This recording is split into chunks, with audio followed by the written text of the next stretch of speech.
Hello and welcome to Americans Learn. My name is Lauren and today I'm going to be looking into the anti-tank dogs and explosive rats. I was right the other day when I recalled that Britain had used exploding rats. I'm so glad that that's not something that I just invented for like some bizarre reason. I'm glad that that's something that's real. So, well, I mean, I don't know if I'm glad that it was real or not, but I'm glad that I didn't make up that fact is the point. So this is again a shorter episode or a shorter video from the Fat Electrician, but I am sure I will still learn quite a lot. He can pack a lot of information into 6 minutes, so I don't really want to waste any more time.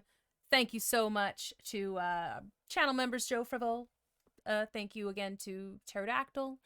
Thanks to Steven. Appreciate ya. And let's get going. Let's watch this. Let's learn about the anti-tank dogs and explosive rats. Let's go. We've already talked about America's pigeon-guided bomb from World War II. And America's bat bomb from World War II. So people have also mentioned that those videos, so those I guess I will have to discover. I'll find them and watch them too. Today we're just going to finish off the topic and discuss the 3 remaining animal weapons from World War II and World War II alone, because if we went in detail on every animal weapon throughout the course of human history, we would be here literally all day long. Because trust me when I tell you that people have been trying to kill other people with animals and fire for as long as people have been a thing. I mean, just to gloss over a couple, back in the day, the standard operating procedure for combating war elephants was to take a bunch of pigs, light them on fire, and release them onto the battlefield to simultaneously scare the fuck out of Dumbo and cook dinner at the same time, which... Okay, I mean, like, I guess that works, but it's like, why do we have to torture the animals to, like, kill people? Like, come on. What did the animal do? Honestly, is just god-tier level multitasking.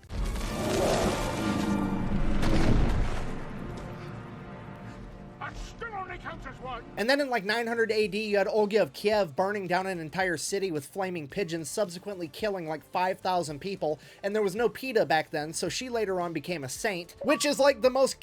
And they just make her, and they give her pigeons? Okay, Olga. I mean... low-key a hottie, though. Gangster kill streak of all time. Look, I'm not saying it's right, but to achieve both of those things in one lifetime is impressive. And then in the 1200s, you had Genghis Khan, who did pretty much the exact same thing, except he used cats instead. And then here's a German military manual from the 1500s that clearly depicts how to do both of these strategies. I guess the point I'm trying to get at is people have literally been trying to light each other on fire using animals for all of human history. Why animals? Like, what did the animals do to you?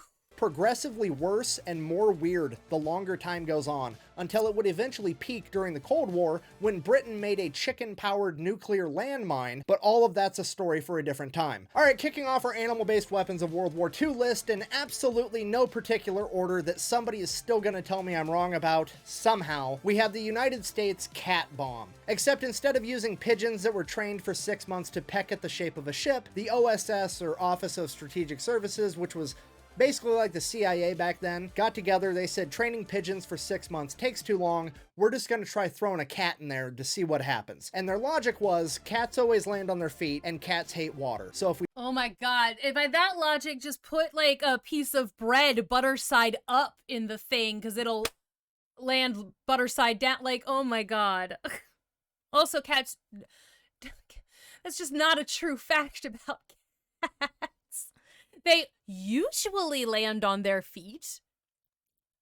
And they hate... Okay, and a lot of the time, they don't love water, but, like, those things are not objectively true about all cats all the time. And, like... But now they're in a tube. I don't... Okay. Alright, guys. I bet they believed in Lamarckian theory of evolution, too. We stick one inside of a bomb, yeet it out the back of a plane, and all it can see is a giant ship and the ocean. It will instinctively drive the bomb into the ship because it doesn't want to land in the water and get wet. Now, to be fair, that makes sense if you don't think about it. So the government's like... No, it doesn't. I mean... It doesn't make sense if you don't think about it. It doesn't make sense no matter what you do, regardless of how much you're thinking. Let's give it a shot. What do we have to lose? It's just taxpayer money and stray cats. And Who gives cats! a fuck? So that's exactly what they did, and not only did it failed quicker than anybody could have possibly imagined. Good. Because as it turns out, not only did cats not instinctively know how to drive a 500-pound bomb, but they also lose consciousness when free falling. So the US government just drowned a bunch of cats. So yeah, it's definitely warheads on foreheads, not felines on foreheads. Write that down. Moving on. Coming in at number 2, we have the Soviet Union's anti-tank dogs. It's pretty straightforward and shitty concept. Basically, the Soviets would train a bunch of dogs that there were treats underneath tanks. They would then send the dogs to the front line, put a bomb vest on them with a large lever on the back, in the hopes that the dogs would run, dive underneath German tanks looking for treats. That would throw the lever back, which would set off the bomb vest, blowing up the dog, and hopefully blowing up the German tank. Now, I think we can all agree that and you can't even guarantee it's gonna blow up the tank, so maybe you just kill a bunch of dogs. You just kill a bunch of the goodest boys.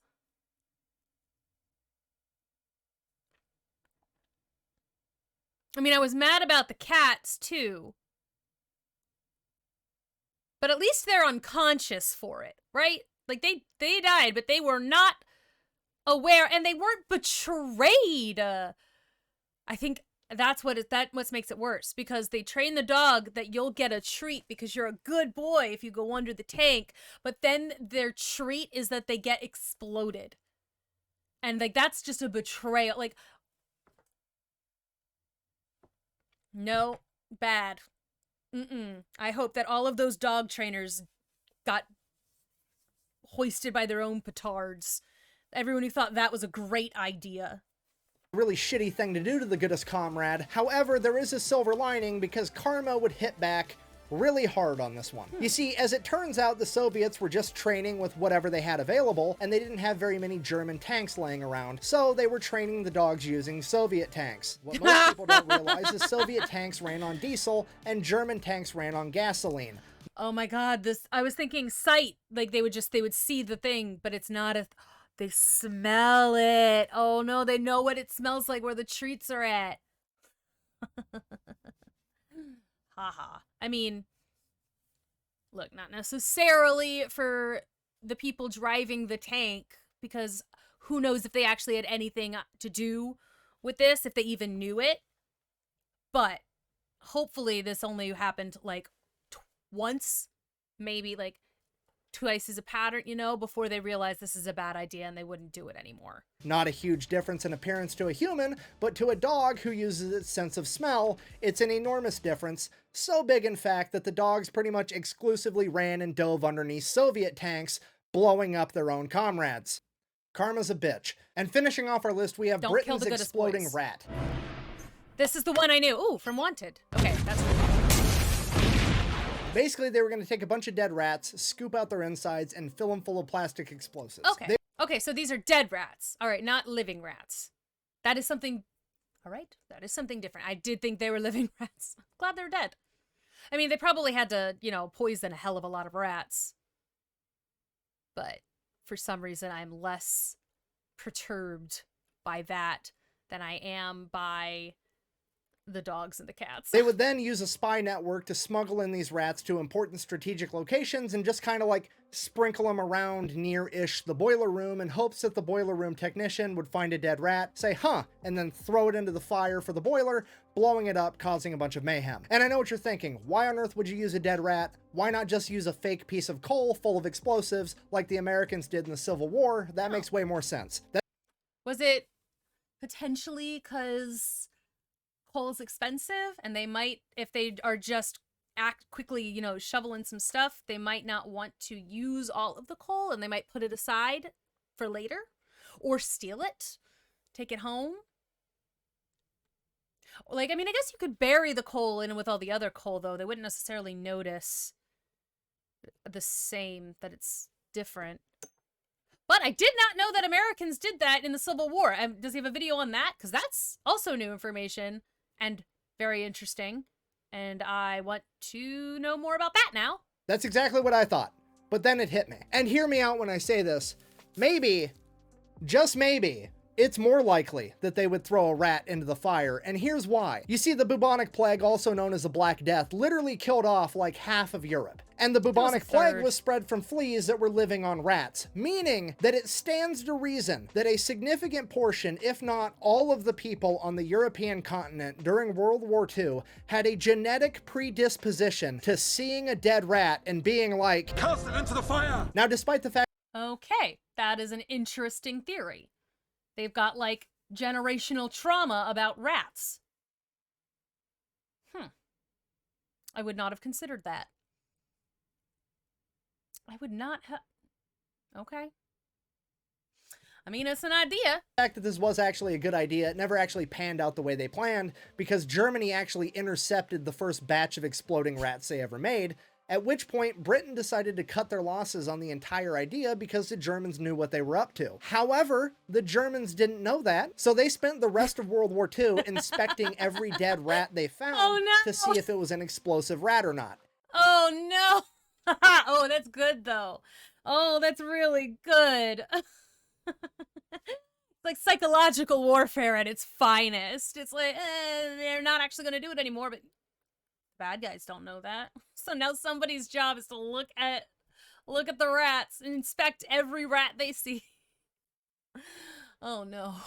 And the best way to do that was to look at the rat's ass because it had a fuse sticking out of it. And funnily enough, this is exactly where the phrase "I don't give a rat's ass" came from, because after a bunch of German boiler technicians spent months or years looking at dead rats' balloon knots and never finding a fuse ever, they said, fuck it, I'm done looking at rat buttholes, and they just started throwing the rats in the fire without checking, hence the term, "I don't give a rat's ass." To be completely honest, did I just make that shit up? Yeah. Is it true? Fucking maybe, but I doubt it. However,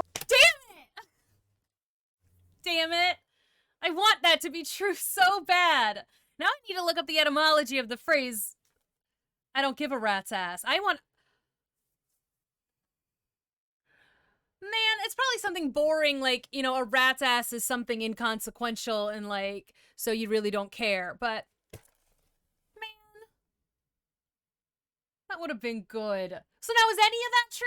Like, is any of it true? Like, even the part where, like, the Germans discovered the first shipment and then the British just gave up on the whole thing, but the Germans didn't know, and so they always kept inspecting. Is that true? Or did he make that part up? The trust is broken.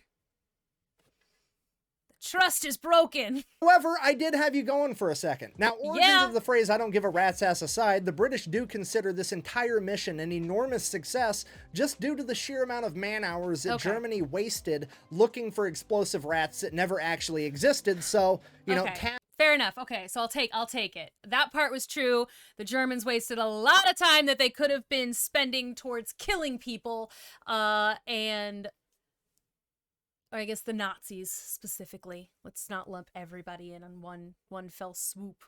But they spent more time looking at rat butts than they should have, and I will accept that as a win.